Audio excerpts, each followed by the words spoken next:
My name is Joe Biden, and I love ice cream.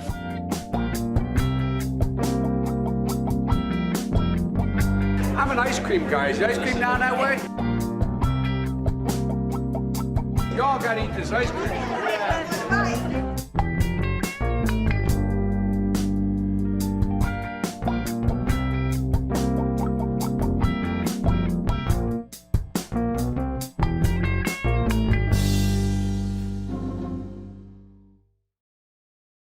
Ladies and gentlemen, please stand for the oath of office, followed by musical honors.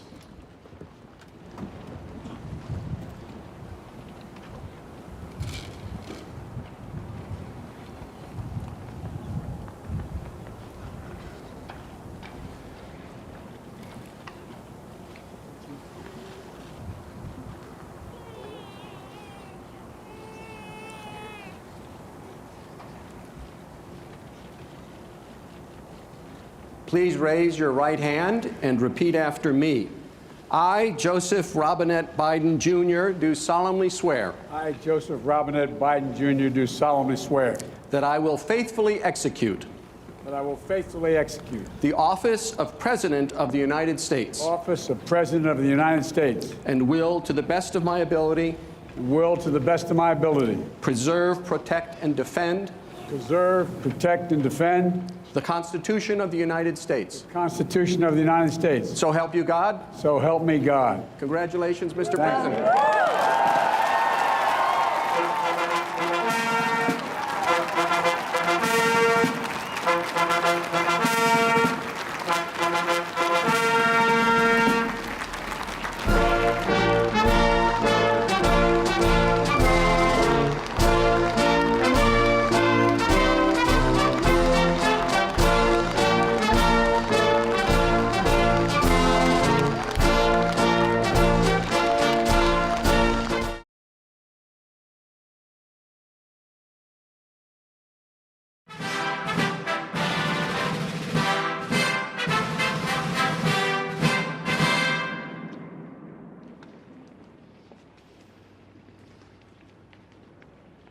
Hello, all the participants in tonight's event.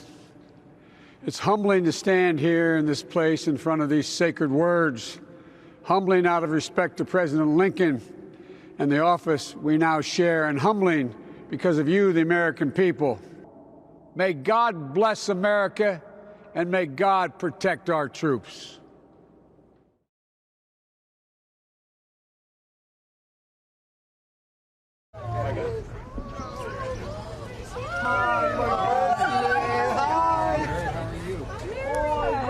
You guys. How are you? Oh my God. I vote for you. I vote for you. No, I got mine. It looks awful good. Got some stuff to take back to the pilots, too. Oh, good. I like the Ray-Bans. There's some more there. We're so excited what you're doing for the country. Well, thank you. Mr. President, what did you order? Chocolate chip. Oh, yeah. Mr. President, what is your message to Republicans who are prepared to block the January 6th commission? Eat some chocolate chip. That's great. To seek compromise and common ground on that? On the commission? I think it's... I can't imagine anyone voting against the establishment of a commission on the greatest assault since the Civil War on the Capitol. But at any rate, I came for ice cream. Oh, thank you. Good afternoon. Before I take questions, I want to give you a progress report to the nation on where we stand 65 days into office here, on vaccinations and a few other top priorities for the American people. First, on vaccinations. On December 8th, I indicated that I hope to get 100 million shots in people's arms in my first 100 days. We met that goal last week by day 58, 42 days ahead of schedule. Now today I'm setting a second goal, and that is we will, by my 100th day in office, have administered 200 million shots in people's arms. That's right, 200 million shots in 100 days. I know it's ambitious, twice our original goal, but no other country in the world has even come close, not even close to what we are doing. I believe we can do it. Help is here, and hope is on the way. Now, I'll be happy to take your questions. Okay, how about Yamiche? Thanks so much, Mr. President. You've said over and over again that immigrants shouldn't come to this country right now. This isn't the time to come. That message is not being received. Instead, the perception of you that got you elected as a moral, decent man is the reason why a lot of immigrants are coming to this country and entrusting you with unaccompanied minors. How do you resolve that tension? And how are you choosing which families can stay and which can go, given the fact that even though with Title 42, there are some families that are staying? Is there a timeline for when we won't be seeing these overcrowded facilities run by CPB when it comes to unaccompanied minors? Well, look, I guess I should be flattered. People are coming because I'm the nice guy. That's the reason why it's happening. That I'm a decent man, or however it's phrased. That, that's why they're coming, because Biden's a good guy. Truth of the matter is, nothing has changed. As many people came, 28% increase in children to the border in my administration, 31% in the last year in 2019 before the pandemic in the Trump administration. It happens every single solitary year. There is a significant increase in the number of people coming to the border in the winter months of January, February, March. It happens every year. In addition to that, there is and by the way, does anybody suggest that there was a 31% increase under Trump because he was a nice guy and he was doing good things at the border? That's not the reason they're coming. The reason they're coming is that it's the time they can travel with the least likelihood of dying on the way because of the heat in the desert, number one. Number two, they're coming because of the circumstances in country. In country. The way to deal with this problem, and I started to deal with it back when I was United States Vice President, putting together a bipartisan plan of over $700 million to do with the root causes of why people are leaving. What did Trump do? He eliminated that funding. He didn't use it. He didn't do it. I'm going to say something outrageous. I have never been particularly poor at calculating how to get things done in the United States Senate. So the best way to get something done, if it holds near and dear to you that you like to be able to, anyway, we're going to get a lot done. And if we have to, if there's complete lockdown and chaos as a consequence of the filibuster, then we'll have to go beyond what I'm talking about. Okay, hang on. Sorry. Cecilia Vega. I'd like to circle back to immigration, please. You just listed the reasons that people are coming, talking about in-country problems, saying that it happens every year. You blamed the last administration. Sir, I just got back last night from a reporting trip to the border where I met 9-year-old Josel, who walked here from Honduras by himself, along with another little boy. He had that phone number on him, and we were able to call his family. His mother says that she sent her son to this country because she believes that you are not deporting unaccompanied minors like her son. That's why she sent him alone from Honduras. So, sir, you blame the last administration, but is your messaging in saying that these children are and will be allowed to stay in this country and work their way through this process, encouraging families like Josel's to come? Well, look,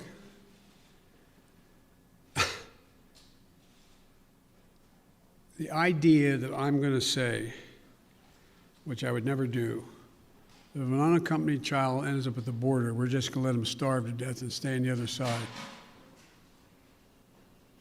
No previous administration did that either, except Trump. I'm not going to do it. I'm not going to do it.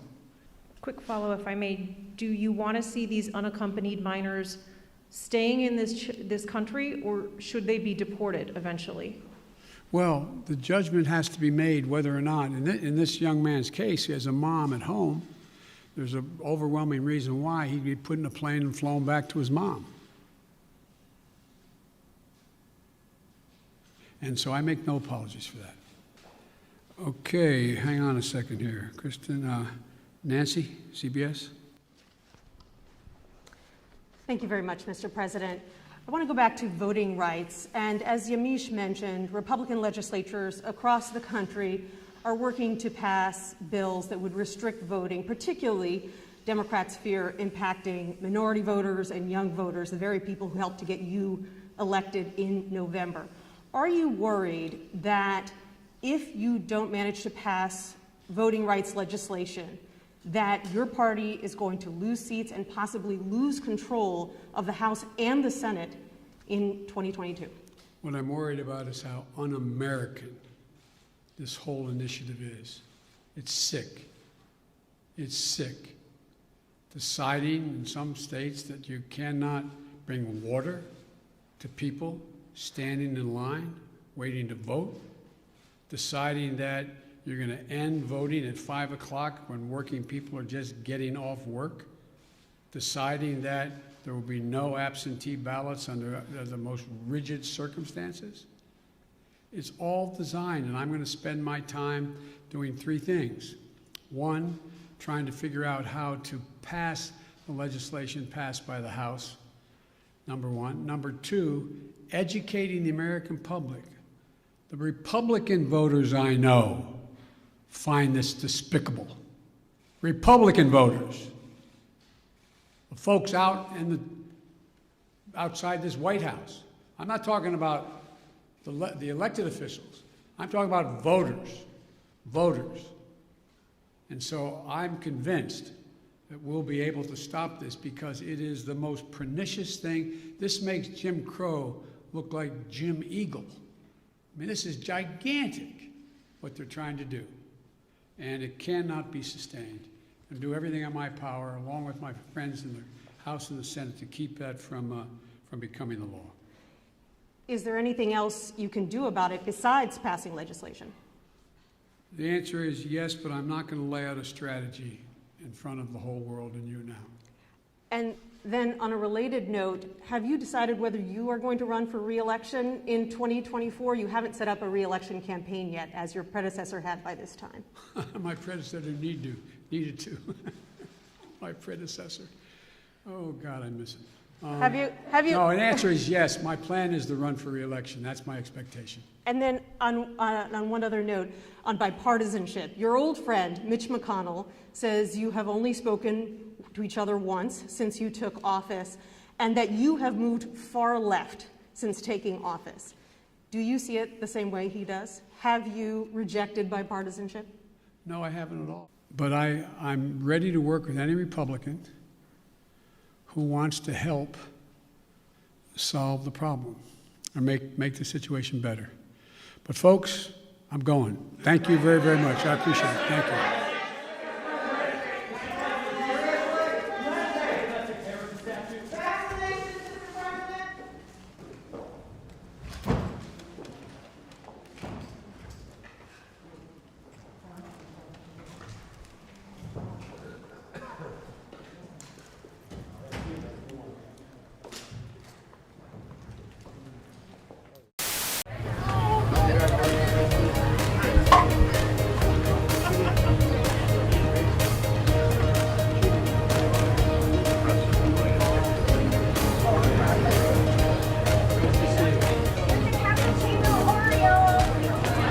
Okay, but I'll tell you what, Gov, Congresswoman, Senator, I'm buying it.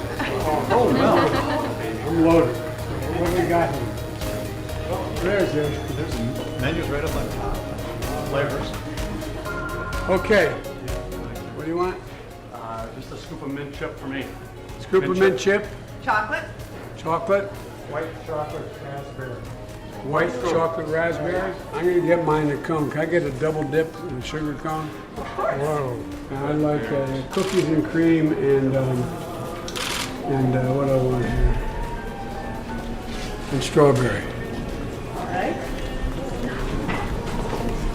Not getting in Rocky Road for infrastructure? Well, I'll tell you, it's kind of rocky road. We're gonna get it done. Okay? Whoa. Mr. President, you better hand us over there. Yeah. Got it? Okay. Thank you. Thank you very much. Thank you, Mr. President. Cheers.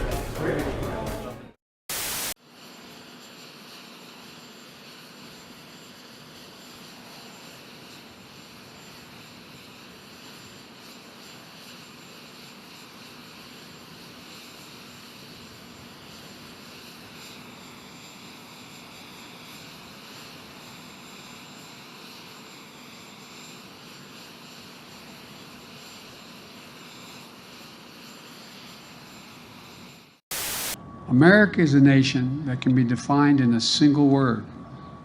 I was in the foothills of the Himalayas with Xi Jinping, traveling with him. I guess we traveled 17,000 miles when I was vice president. I don't know that for a fact. American manufacturing is coming back. Once again, we're seeing the pride that comes from stamping a product made in America. Companies are choosing to build their new factories here in America. When just a few years ago, as you all know, that wouldn't have been the case. They would have built the factory overseas. God bless you all.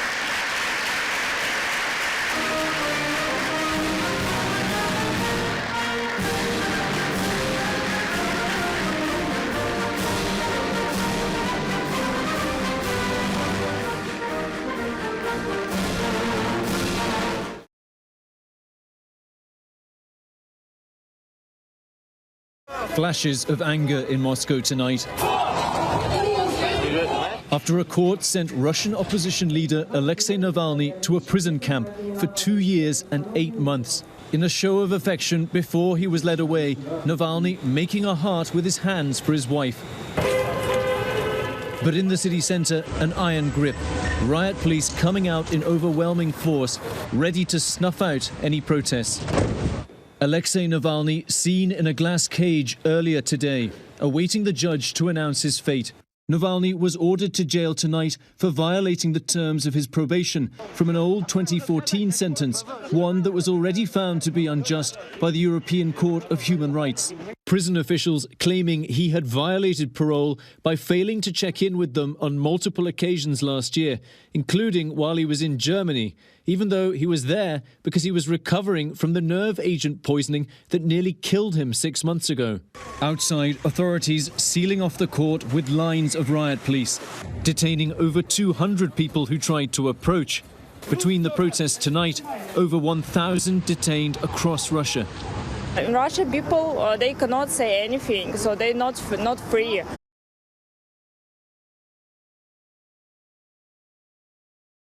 Why are you so confident he'll change his behavior, Mr. President?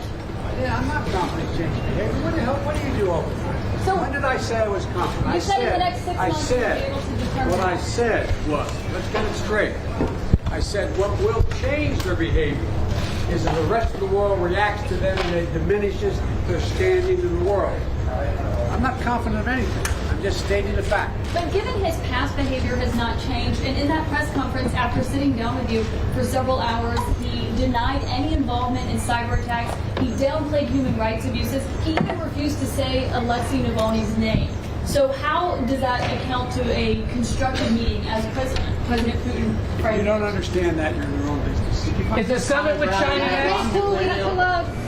I owe my last question an apology. I shouldn't have been such a wise guy with the last answer I gave. Look, to be a good reporter, you got to be negative. You got to have a negative view of life, okay? It seems to me, the way you never ask a positive question. Why, in fact, having agreement, we'll find out. We have an agreement to work on a major arms control agreement. I started working on arms control agreements back all the way during the Cold War.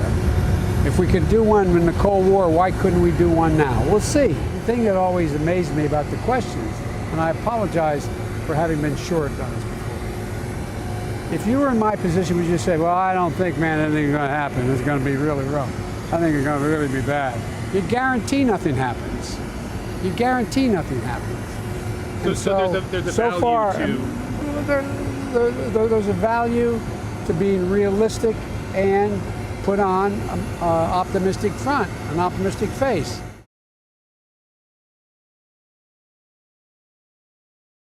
End of quote. Repeat the line. Women are not without electoral and or political, or maybe precise, not and or political power. Mr. President, thank you very much. Your own intelligence community has assessed that the Afghan government will likely collapse. That is not true. Can you please clarify what they have told you about whether that will happen or not? That is not true. They did not reach that conclusion. What is the level of confidence that they have that it will not collapse? The Afghan government and leadership has to come together. They clearly have the capacity to sustain the government in place. The question is, will they generate the kind of cohesion to do it? It's not a question of whether they have the capacity. They have the capacity. They have the forces. They have the equipment. The question is, will they do it? How serious was the corruption among the Afghanistan government to this mission failing there? Well, first of all, the mission hasn't failed yet. There is, in Afghanistan, in all parties, there's been corruption. The question is, can there be an agreement on unity of purpose? What is the objective? For example, it started off, there were going to be negotiations between the Taliban and the Afghan National Security Forces and the Afghan government. That didn't come to fruition. So the question now is, where do they go from here? That the jury is still out, but the likelihood there's going to be the Taliban overrunning everything and owning the whole country is highly unlikely.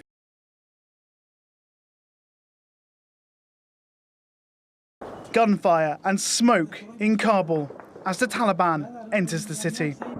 For many, that serves as a warning. It's time to leave. The US, among other countries, starts evacuating embassy workers. Many Afghans in the capital head to banks to withdraw their life savings and attempt to flee the country. Meanwhile, President Ashraf Ghani has already left. It is an obvious necessity to have national security alongside the police and national forces. I have guided the Defense Ministry to take full responsibility for the security of all residents.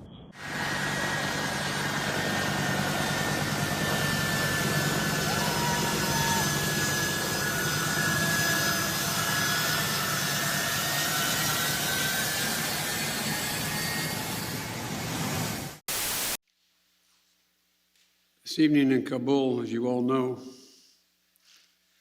terrorists attacked that we've been talking about and worried about, that the intelligence community has assessed, has undertaken an attack by a group known as ISIS-K. Took the lives of American service members standing guard at the airport and wounded several others seriously. He had also wounded a number of civilians, and civilians were killed as well. Of the fallen this day, they're part of a great and noble company of American heroes. To those who carried out this attack, as well as anyone who wishes America harm, know this: we will not forgive. We will not forget. We will hunt you down and make you pay. I will defend our interests and our people with every measure at my command. And I ask that you join me now in a moment of silence for all those in uniform and out of uniform, military and civilian, who have given the last full measure of devotion.